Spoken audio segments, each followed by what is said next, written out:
8 milyon so'm avtomat qara Gentra minaman desangizlar, qop-qora Gentra geldi. Farlarni shuna qarang.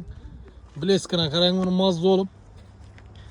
Lyuklari hamma narsasi bor. Zadniy kamera. Olib hazatib minasizlar. Generalni berib bo'ladimi egasi? 1 yil generalni ham berib bo'ladi ekan. Ana shuning ichida oda o'tirsangizlar ham bo'ladi. Keyin panirovka yo'q, arkalarniki bor. Mana salon holatlari. Qo'jalarni qarang. Cho'tga dizilgan ekan Malibu barlar, arkalar ham polni chixollari AMG etib tikilgan ekan. Polni hammasi, rullar ham polni o'zgargan.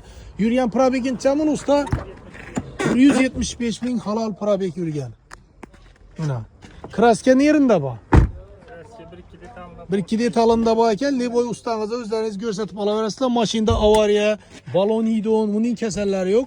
Olib hazatib minasizlar. Metan qo'yilgan eng. Metar hamma narsasi bor, motorlari 1 gram hali yog' yemaydi ekan. Olib ana minaverasizlar. Ana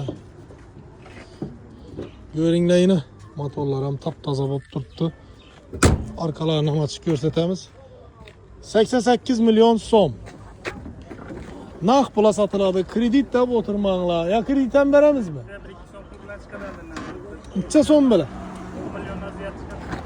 10 milyondan ziyod 10-12 milyon bilan gelseler kreditdan berasizmi? Kreditdan beraveramiz ekan 10-12 milyon bilan gelsangiz. Asa kelaverasizlar 98 milyon so'm 18-yilda ishlab chiqarilgan qara avtomat 19 avtomat qara Gentra.